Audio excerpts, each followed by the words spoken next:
Hello student, welcome back to my channel Neha commerce zone.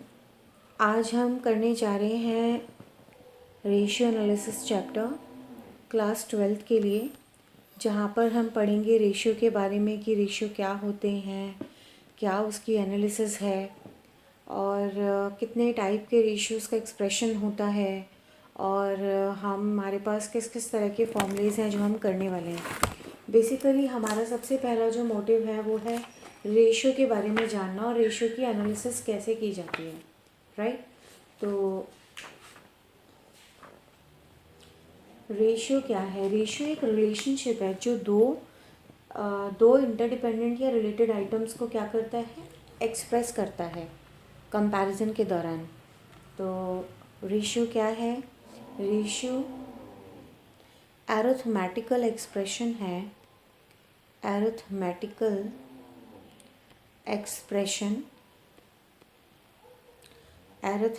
Expression जो कि show करता है उस रिलेशनशिप को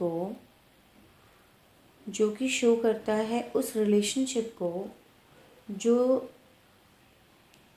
इंटरडिपेंडेंट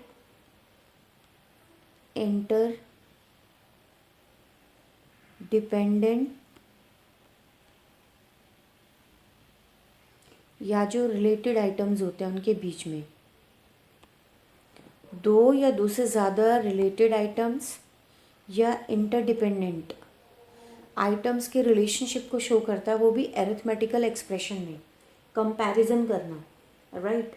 तो जब हम अकाउंटिंग इंफॉर्मेशन को कैलकुलेट करते हैं रेशियो की फॉर्म में, तो हम उसे अकाउंटिंग रेशियो के नाम से जानते हैं।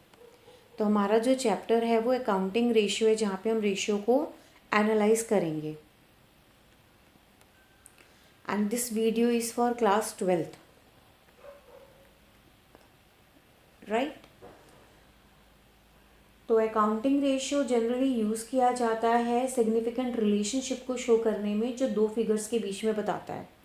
दो फिगर्स जो कि इंटरडिपेंडेंट या रिलेटेड आइटम्स होते हैं, उनके कंपैरिजन करना, उसके रिलेशनशिप को शो करना अरिथमेटिकल एक्सप्रेशन की फॉर्म में, उसको हम रेशियो कहते हैं या अकाउंटिंग रेशियो कहते हैं, राइट। आफ्टर दैट रेशियो को हम किस तरीके से एक्सप्रेस करते हैं? अगर हमें रेशियो का एक्सप्रेशन करना हो तो हम एक्सप्रेशन का रेशियो कैसे करेंगे? जो एक्सप्रेशन होगा रेशियो का वो आता है ईदर प्योर रेशियो की फॉर्म में आएगा, या फिर परसेंटेज की फॉर्म में आएगा, या फिर टाइम्स की फॉर्म में आएगा, और या फिर फ्रैक्शन की फॉर्म में आएगा, राइट।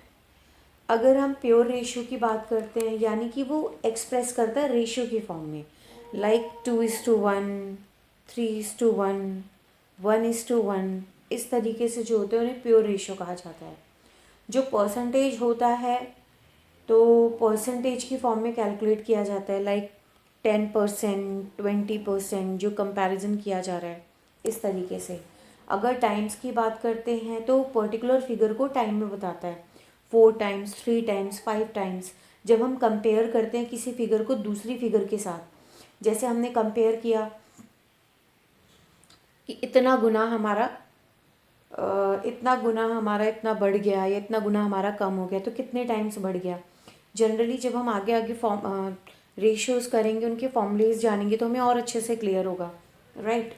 तो जैसे हमारे पास एक पॉइंट है ट्रेड पेबल टर्नओवर रेशियो, जो रिलेशनशिप शो करता है नेट क्रेडिट परचेज और एवरेज ट्रेड पेबल। तो हम कहते हैं कि वो उसके 4 गुना है, 4 टाइम्स है। तो इस तरीके से 4 टाइम्स या 3 टाइम्स हम कैलकुलेट करते हैं। फ्रैक्शन की फॉर्म जो होती है जनरली, जैसे हम बोलें कि लेट्स सपोज कि 3/4 रेशियो था, तो अब हम इसको फ्रैक्शन में करेंगे तो वो क्या हो जाएगा, 0.75। तो कभी कभी जो रेशियोज़ होते हैं वो एक्सप्रेस टर्म्स की फॉर्म में भी होते हैं, जैसे एवरेज कलेक्शन पीरियड है 73 डेज़ है, या फिर इस तरीके से फ्रैक्शंस की फॉर्म में होते हैं। तो इस तरीके से हम इसको एक्सप्रेस करते हैं, ठीक है। अब आगे देखते हैं इसमें नेक्स्ट हम कैसे करेंगे इसको। अगर हम आगे एनालिसिस की बात करें कि हम रेशियो में जो एनालिसिस करते हैं वो कितने टाइप्स में करते हैं, तो बेसिकली हम एनालिसिस दो तरीके से करते हैं। हमारा जो एनालिसिस होता है वो दो तरीके से होता है। एक होता है हमारा टाइम सीरीज़ और दूसरा हमारा होता है cross sectional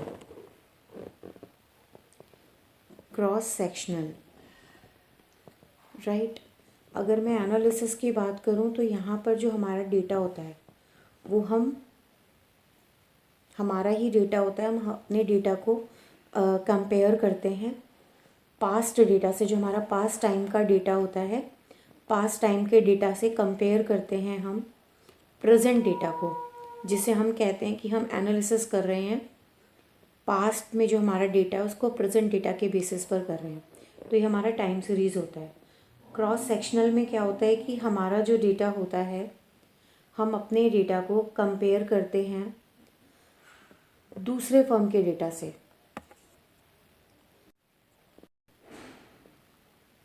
other firm data, हम अपने फर्म के डेटा को दूसरे फर्म के डेटा के साथ कंपेयर कर रहे हैं। तो इस तरीके से हम एनालिसिस करते हैं right. Time series, cross sectional. Time series में हम पास्ट टाइम के डेटा को और प्रेजेंट टाइम के डेटा को कंपैरिजन करते हैं, और क्रॉस सेक्शनल में हम अपने डेटा को करते हैं और अपने डेटा को हम करते हैं दूसरे फर्म के डेटा के साथ। ठीक है,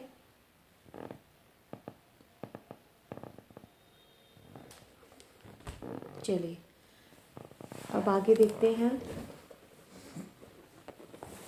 हमारा ऑब्जेक्टिव क्या होता है रेशियो एनालिसिस।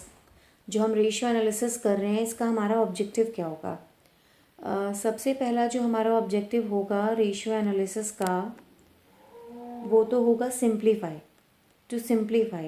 ये अकाउंटिंग इन्फॉर्मेशन को सिंप्लीफाई करने में बहुत ज़्यादा मदद करता है राइट। तो दूसरा टू डिटरमाइन लिक्विडिटी को डिटरमाइन करने में भी बहुत ज़्यादा मदद करता है। To determine liquidity. Short term solvency, जहाँ पर एबिलिटी होती है एंटरप्राइज की वो शॉर्ट टर्म फाइनेंशियल ऑब्लिगेशंस को मीटअप कर लेगा। लॉन्ग टर्म सॉल्वेंसी, जहाँ पर एंटरप्राइज की जो एबिलिटी होती है वो होती है कि वो लॉन्ग टर्म लाइबिलिटीज़ को पे करेगा। तो यहाँ पे डिटरमाइन करता है लिक्विडिटी को और सिंप्लीफाई करता है अकाउंटिंग इन्फॉर्मेशन को। जितनी भी हमारी अकाउंटिंग इन्फॉर्मेशन होती है उनको भी बड़ी ईजिली सिंप्लीफाई करता है। असेस करता है, रेशियो एनालिसिस क्या असेस करता है, operating efficiency. To assess operating efficiency of the business, यानी कि जो ऑपरेटिंग एफिशिएंसी होती है बिजनेस की उसको किस तरीके से असेस किया जाएगा वो किया जाता है। दूसरा एनालाइज करना profit analyse profit of the business, profit के बिजनेस के प्रॉफिट को भी एनालाइज किया जाता है। एंड येस हेल्प्स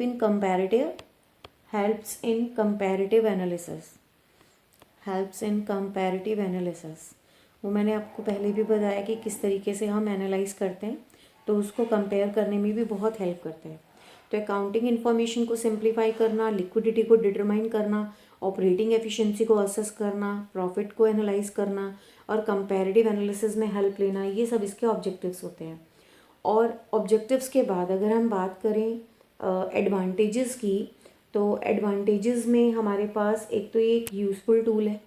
सबसे पहला ये क्या है, ये एक यूज़फुल टूल है। किस चीज़ का यूज़फुल टूल है, फाइनेंशियल स्टेटमेंट को एनालाइज करने का। क्योंकि जो अकाउंटिंग रेशियोज़ होते हैं वो बहुत यूज़फुल होते हैं फाइनेंशियल पोजीशन को समझने के लिए किसी भी एंटरप्राइज़ की, चाहे वो बैंकर्स हों, इन्वेस्टर्स हों, क्रेडिटर्स हों। जितनी भी एनालिसिस होती है बैलेंस शीट की, प्रॉफिट एंड लॉस स्टेटमेंट की, जो रेशियो को यूज़ करते हैं, तो ये यूज़फुल टूल है। सबसे पहला एडवांटेज तो ये है। दूसरा, डेटा को वो सिंप्लीफाई करता है। ये मैंने आपको ऑब्जेक्टिव में भी बताया था, सिंप्लीफाई करना, सिंप्लीफाइज द डेटा राइट। जितना भी हमारा अकाउंटिंग डेटा होता है उसको वो सिंप्लीफाई करता है। बिकॉज अकाउंटिंग रेशियो सिंप्लीफाइज कैसे करेगा, समराइज़ करना, सिस्टमेटिक तरीके से अकाउंटिंग डेटा को लाना, उसको अंडरस्टैंडेबल बनाना, तो इसीलिए ये सिंप्लीफाई होता है। इसका जो मेन कंट्रीब्यूशन होता है वो यही होता है कि किस तरीके से वो कम्युनिकेट करे यूज़र्स के साथ, जो भी हमारे फाइनेंशियल स्टेटमेंट की एलिमेंट्स हैं बहुत सारी, उनके बीच में कैसे अपने आप को एग्जिस्ट करे, ये काम सिंप्लीफाई करने में हेल्प करता है। थर्ड हमारा जो एडवांटेज है वही ऑपरेटिंग एफिशिएंसी वाला पॉइंट। ऑपरेटिंग एफिशिएंसी लाइक वो यूज़फुल है, ऑपरेटिंग एफिशिएंसी को बिजनेस के यूज़फुल है ये बहुत ज़्यादा, ताकि वो असेस कर सके ऑपरेटिंग एफिशिएंसी को। ऑपरेटिंग एफिशिएंसी को भी ये काफ़ी इजीली असेस करने में मदद करता है, बिकॉज जो अकाउंटिंग रेशियोज होते हैं वो बहुत यूज़फुल होते हैं। वो फाइनेंशियली हेल्थ असेस करते हैं फाइनेंशियली, और परफॉर्मेंस भी एंटरप्राइज की चेक करने के लिए भी हेल्प करते हैं, और असेस करते हैं कि वो इवेलुएट कर सके उनकी लिक्विडिटी को, सॉल्वेंसी को, प्रॉफिटेबिलिटी को। तो ये सब उसके एडवांटेजेस हैं, राइट। जो फोर्थ पॉइंट है हमारा वो है यूज़फुल फॉर फोरकास्टिंग। यस, ये हेल्प करता है फोरकास्टिंग के लिए भी, यूज़फुल फॉर फोरकास्टिंग, बिकॉज जो अकाउंटिंग रेशियोज हैं वो हेल्पफुल होते हैं बिजनेस प्लानिंग एंड फोरकास्टिंग के लिए भी, और जो रेशियो का ट्रेंड होता है वो एनालाइज करने का होता है। तो डेफिनेटली वो गाइड करता है फ्यूचर की प्लानिंग को, कि किस तरीके से हम उसको आगे प्लान कर सकें। नेक्स्ट है हमारा useful in locating the weak areas. जितने भी used in locating the weak areas, used in locating the weak areas. Accounting ratios जो होते हैं वो असिस्ट करते हैं कि जितने भी वीक एरियाज हैं बिजनेस के उनको लोकेट करें। इवन जितना भी ओवरऑल परफॉर्मेंस है वो अच्छा होना चाहिए। मैनेजमेंट जो है वो अटेंशन पे करे वीकनेसेस के, और उनके लिए रेमेडियल एक्शंस भी प्लेस कर सके। एंड जो लास्ट हमारा एडवांटेज होता है वो होता है useful in inter firm and inter firm comparison. Useful in inter firm,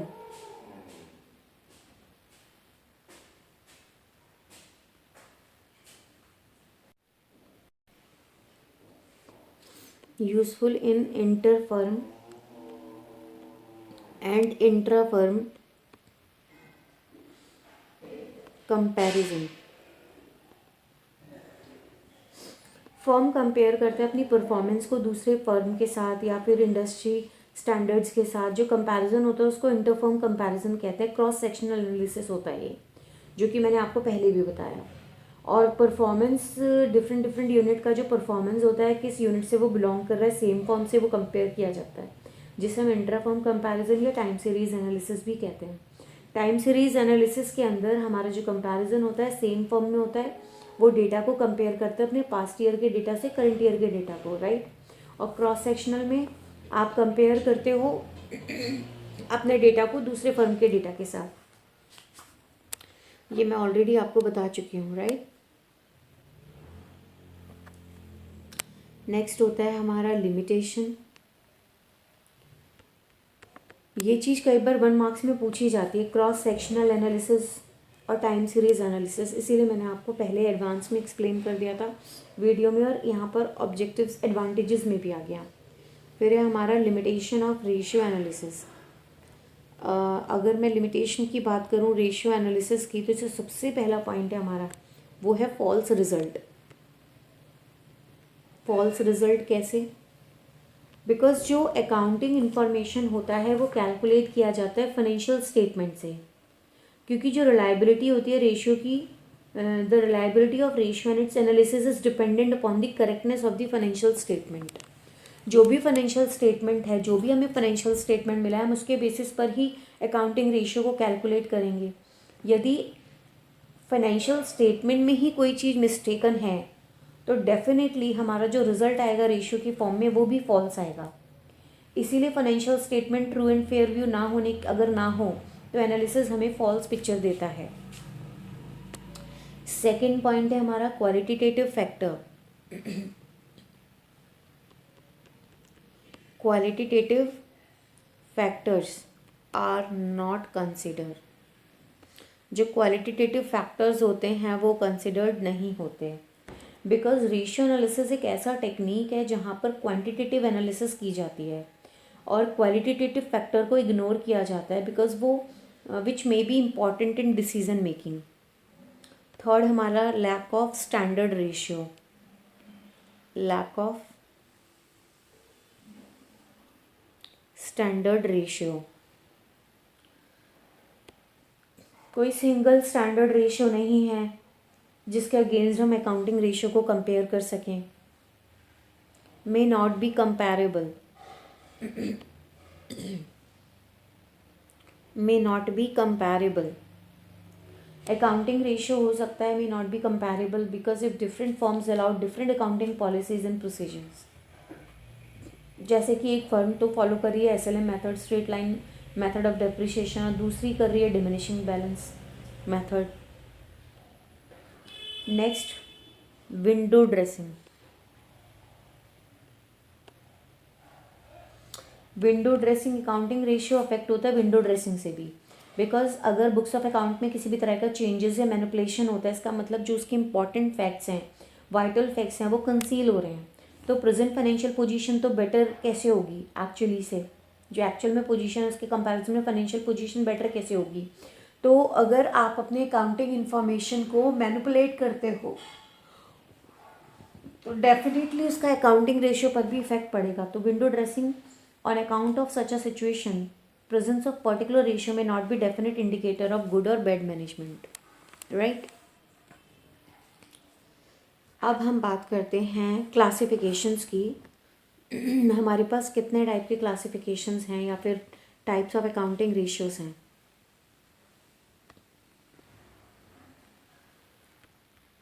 classification और टाइप्स ऑफ अकाउंटिंग रेशियोज, तो हमारे पास जो हैं 4 तरीके के हैं। पहला है हमारा लिक्विडिटी रेशियो, लिक्विडिटी रेशियो। दूसरा है हमारा सॉल्वेंसी रेशियो, सॉल्वेंसी रेशियो। तीसरा है हमारा एक्टिविटी रेशियो, एक्टिविटी रेशियो जिसका दूसरा नाम है टर्नओवर रेशियो, एक्टिविटी रेशियो या फिर टर्नओवर रेशियो। फिर फोर्थ है हमारा profitability ratio.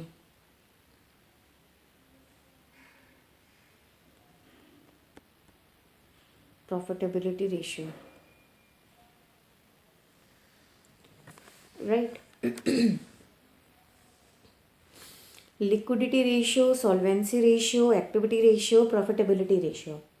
Liquidity ratio show करता है एबिलिटी एंटरप्राइज की ताकि वो मीट कर सके अपनी शॉर्ट टर्म फाइनेंशियल ऑब्लिगेशन को। तो लिक्विडिटी रेशियो जो है वो शॉर्ट टर्म फाइनेंशियल ऑब्लिगेशंस के लिए होती है, राइट। जो हमारी शॉर्ट टर्म लाइबिलिटीज़ होती हैं, शॉर्ट टर्म फाइनेंशियल ऑब्लिगेशंस होती हैं, उनको किस तरीके से मीट किया जाए वो लिक्विडिटी रेशियो के अंदर आता है। और लिक्विडिटी रेशियो के बाद है solvency ratio. Solvency ratio calculate करता है लॉन्ग टर्म फाइनेंशियल पोजीशन के लिए। तो जो सॉल्वेंसी रेशियो है वो है लॉन्ग टर्म के लिए। वो रेशियोज़ जो कैलकुलेट करते हैं, असेस करते हैं लॉन्ग टर्म फाइनेंशियल पोजीशन को एंटरप्राइज की, और एंटरप्राइज एबल होती है कि वो मीट कर सके अपनी लॉन्ग टर्म फाइनेंशियल ऑब्लिगेशंस को, ठीक है। तो उसके बाद आता है हमारा एक्टिविटी रेशियो। एक्टिविटी रेशियो का दूसरा नाम टर्नओवर रेशियो होता है। ये रेशियो एक्चुअल में एफिशिएंसी चेक करता है कंपनी की कि उसके वो किस तरीके से रिसोर्सेज को जब यूज़ करते हैं तो कंपनी की कैसे एफिशिएंसी शो होती है। तो बेसिकली ये एफिशिएंसी के लिए होता है कि ऑर्गेनाइजेशन अपने रिसोर्सेज को किस तरीके से यूज़ करती है और अपने एफिशिएंसी को शो करती है। जो प्रॉफिटेबिलिटी रेशियो होता है वो फर्म की प्रॉफिट को मेज़र करने के लिए किया जाता है। जो प्रॉफिटेबिलिटी रेशियो होता है वो क्या करता है, प्रॉफिटेबिलिटी रेशियो फर्म के प्रॉफिट को मेज़र करने के लिए किया जाता है, राइट। तो लिक्विडिटी रेशियो में ये हमारा शॉर्ट टर्म होगा, सॉल्वेंसी रेशियो में हमारा लॉन्ग टर्म होगा, अकाउंटिंग रेशियो में हम फर्म की एफिशिएंसी को चेक करेंगे एंटरप्राइज की, प्रॉफिटेबिलिटी रेशियो में हम प्रॉफिट को देखेंगे, ठीक है। तो लिक्विडिटी रेशियो के अंदर कौन कौन से फॉर्मूलेज हैं, रेशियोज़ हैं जो हम पढ़ेंगे। लिक्विडिटी रेशियो में लिक्विडिटी रेशियो में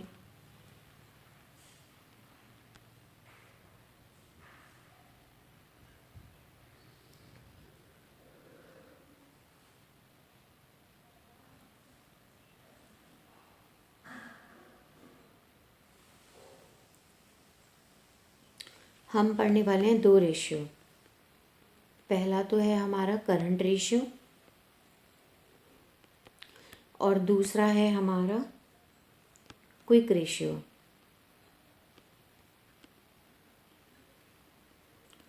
करंट रेशियो और क्विक रेशियो। एक्चुअली जो लिक्विडिटी रेशियो होता है वो शॉर्ट टर्म सॉल्वेंसी रेशियो होता है, जहाँ पर फर्म अपनी करंट ऑब्लिगेशंस को पे करती है, that is short term financial position. Liquidity ratios वो रेशियोज़ होंगे जो इवेल्युएट करेंगे एंटिटी की कैपेबिलिटी को कि वो शॉर्ट टर्म लाइबिलिटीज़ को पूरा कर सके। उसके अंदर हमें दो रेशियो करने हैं, current ratio, quick ratio. Quick ratio का एक नाम लिक्विड रेशियो के नाम से जाना जाता है, लिक्विड रेशियो के नाम से, और थर्ड जाना जाता है एसिड टेस्ट रेशियो के नाम से, एसिड टेस्ट रेशियो के नाम से। करंट रेशियो रिलेशनशिप जो बताता है वो करंट एसेट और करंट लाइबिलिटीज़ के बीच में बताता है।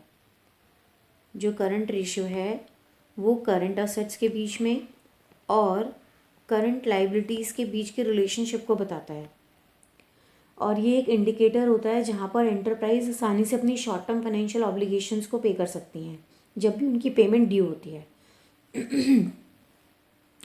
करंट रेशियो का जो प्योर रेशियो होता है वो होता है हमारा 2:1। ये इम्पॉर्टेंट है, ये आपको पता होना चाहिए। और करंट रेशियो का फॉर्मूला क्या होता है वो भी हम देख लेते हैं। करंट रेशियो का फॉर्मूला होता है करंट असेट्स अपॉन में करंट लाइबिलिटीज़, और इसका रेशियो होता है 2:1। और करंट रेशियो पर्टिकुलर डेट पर होता है, नॉट फॉर पर्टिकुलर पीरियड।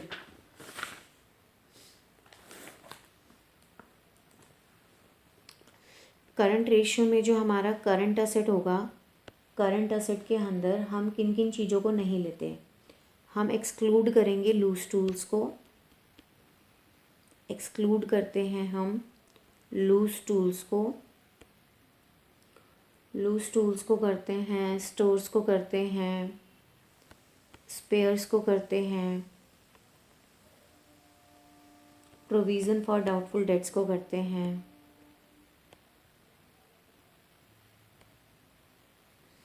हम जब करंट एसेट की वैल्यू को कैलकुलेट करते हैं तो हम इन चीज़ों को माइनस करते हैं, right.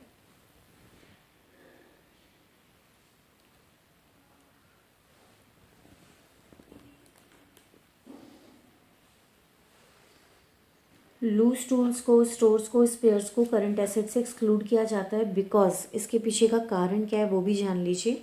Because they are not held for sale और कन्वर्जन इनटू कैश। इनको ना तो सेल के पर्पज़ के लिए रखा जाता है, ना ही कैश में कन्वर्ट करने के लिए किया जाता है। इसीलिए बैलेंस शीट में ये एज एन इन्वेंट्री शो किए जाते हैं, schedule 3 of the companies act 2013, right.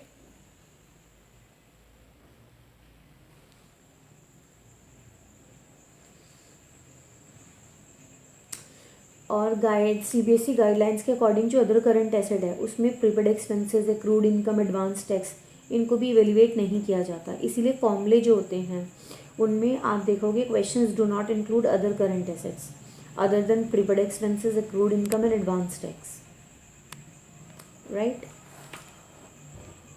इसका जो आइडल रेशियो होगा वो 2:1 ही होगा, जो प्योर रेशियो होगा। ये एक्सेप्टेबल है करंट रेशियो जब आप एक इंडस्ट्री को दूसरे इंडस्ट्रीज़ के साथ कंपेयर करते हो जहाँ पर रिस्क इन्वॉल्व होता है। तो जनरली जो एक्सेप्टेड स्टैंडर्ड है करंट रेशियो का वो 2:1 है, यानी कि जो करंट एसेट होगी वो ट्वाइस होगी करंट लाइबिलिटी के। यदि करंट रेशियो 2 है या मोर देन 2 है, इसका मतलब ये है कि फर्म एडिक्वेंटली लिक्विडिटी की फॉर्म में है और वो एबल है कि वो अपनी करंट फाइनेंशियल ऑब्लिगेशंस को पूरा कर सकती है। लेकिन अगर करंट रेशियो हमारी 2 से कम है, इसका मतलब फर्म को डिफ़िकल्टी हो सकती है अपनी करंट फाइनेंशियल ऑब्लिगेशन को पूरा करने के लिए, राइट। हायर करंट रेशियो जो होगा वो बेटर लिक्विडिटी पोजीशन देगा, और वेरी हाई करंट रेशियो मतलब कि पुअर मैनेजमेंट ऑफ फंड। और इसके पीछे बहुत सारे रीज़न है, मे बी हो सकता है स्टॉक इंक्रीज हो पुअर सेल की वजह से, स्टॉक में भी increasing due to poor sale, या high trade receivable due to poor collection, या cash and cash balances are lying idle because of poor cash management, इस तरीके से। जो लो करंट रेशियो होगा वो may be due to inadequate investment in current asset which में result in low liquidity, right. there could be the chance of threat to the short term solvency of the enterprise. So current ratio should neither be too high nor too low.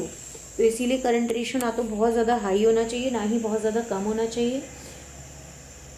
उसकी जो situation है, idol ratio है, वो 2:1 ही होना चाहिए, यानी कि जो हमारी असेट है वो दुगनी होनी चाहिए करंट लाइबिलिटी से, ताकि वो इजीली अपनी शॉर्ट टर्म की जो फाइनेंशियल पोजीशन है उसको वो सेटल डाउन कर सके, राइट।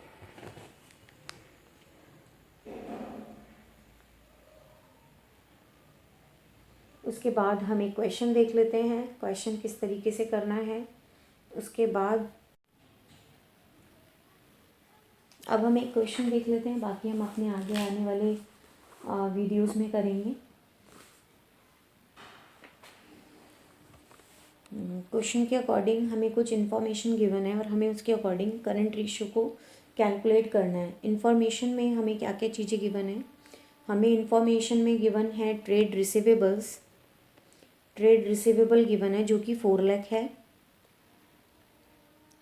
और कैश एंड कैश इक्विवेलेंट है, कैश एंड कैश इक्विवेलेंट जो कि हमें गिवन है 20,000।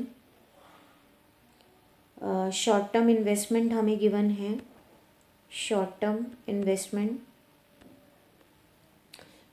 इन्वेस्टमेंट हमें 40,000 गिवन है, और मशीनरी भी गिवन है, मशीनरी हमें गिवन है 14,000। ये इन्फॉर्मेशन गिवन है। उसके अलावा हमें बिल्स पेबल में 60,000 गिवन है, बिल्स पेबल 60,000। उसके अलावा हमें सन्ड्री क्रेडिटर्स गिवन है, डेट इज़ 1,60,000। डिबेंचर्स गिवन है, that is 4 lakh. Inventories given है जो कि है 80,000। एक्सपेंसेस पेबल गिवन है जो कि है 80,000। इस तरीके से हमें एक इन्फॉर्मेशन गिवन है।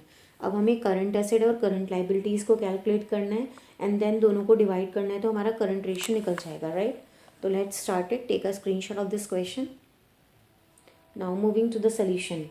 सबसे पहले हमें करंट एसेट चाहिए, तो करंट एसेट्स के लिए हम क्या करेंगे? करंट एसेट के लिए हम ट्रेड रिसीवेबल को प्लस प्रीपेड एक्सपेंसेस को plus cash and cash equivalents को, कैश एंड कैश इक्विवेलेंट्स को प्लस शॉर्ट टर्म इन्वेस्टमेंट को, शॉर्ट टर्म इन्वेस्टमेंट और प्लस इन्वेंट्रीज, इन सबको ऐड करेंगे। That is 4 lakh plus 20,000 plus 60,000 plus 40,000 plus 80,000, ये हमारा आ गया 6 लाख, राइट। तो ये हमारी करंट एसेट आ गई। अब करंट लाइबिलिटीज़ में क्या क्या चीज़ें हैं? करंट लाइबिलिटीज़ में हमें दिया है trade payable plus sundry creditors plus expenses payable, हमें ये चीज़ें गिवन है। तो हम ट्रेड पेबल में लिखेंगे 60,000 plus 1,60,000 sundry creditors plus expenses payable में हम लिखेंगे 80,000। इनको हम जोड़ेंगे तो हमारा 3 लाख आ जाएगी करंट लाइबिलिटी, राइट। ये हमारी टोटल आ गई करंट लाइबिलिटी। तो हमारे पास करंट असेट्स भी आ गई और हमारे पास करंट लाइबिलिटीज़ भी आ गई। अब हमारा फॉर्मूला क्या है? Current ratio. करंट रेशियो का फॉर्मूला क्या होता है? करंट रेशियो का फॉर्मूला होता है current assets divided by current liabilities, right. Current assets upon में करंट लाइबिलिटीज़। करंट असेट्स हमारी कितनी है? 6 लाख जो कि हमने अभी निकाला, और करंट लाइबिलिटीज़ है हमारी 3 लाख जो कि हमने अभी निकाला, राइट। तो 6 लाख को 3 लाख से डिवाइड करेंगे तो हमारा कितना आएगा? 2, दैट इज़ 2:1। तो हमारा जो करंट रेशियो आया वो 2:1 आया, और आइडल रेशियो भी क्या होता है? करंट रेशियो का 2:1 होता है। इसका मतलब कि हमारी जो करंट एसेट है वो ट्वाइस है हमारी करंट लाइबिलिटीज़ के, तो हम इजीली अपनी शॉर्ट टर्म ऑब्लिगेशंस को जो है वो मीट कर सकते हैं। तो इस तरीके से फर्स्ट पार्ट में हमारे कुछ मीनिंग, कुछ उसकी एनालिसिस, क्या हमारे एक्सप्रेशंस होते हैं रेशियोज़ में, कितने टाइप के हमें रेशियोज़ पढ़ने हैं, उनमें कितने उस अलग अलग टाइप्स में हमारे कितने कितने टाइप के रेशियोज़ हैं, वो हमने किए। आज हमने थोड़ा सा डिस्कस किया करंट रेशियो के बारे में कि करंट रेशियो का ऑब्जेक्टिव क्या है, उसके सिग्निफिकेंस क्या है, उसका क्या फॉर्मूला है, किस तरीके से हम क्वेश्चन को करते हैं। जो हमारा नेक्स्ट पार्ट होगा उसमें मैं आगे के क्वेश्चंस आपको कराऊंगी। सो अगर मेरी वीडियो पसंद आई हो तो इसे लाइक शेयर सब्सक्राइब करें, बेल आइकन को प्रेस करें ताकि मेरी आगे आने वाली वीडियोस भी आपको मिलती रहें। और आप जितनी भी मैं वीडियोस डालती हूँ चैप्टर वाइज, वो आप प्लेलिस्ट के अकॉर्डिंग या फिर आप सीक्वेंस में देखें, सीरीज़ में देखें, तो आपको समझ में आसानी ज़्यादा होगी। तो ये मेरा फर्स्ट पार्ट है, इसको आप अच्छे से देखिए। कोई डाउट हो तो कमेंट सेक्शन में आप डालिए, और जैसे ही मुझे टाइम मिलेगा मैं आपके कमेंट सेक्शन से आपके डाउट को सॉर्ट आउट करूँगी। ठीक है बेटा, थैंक यू सो मच।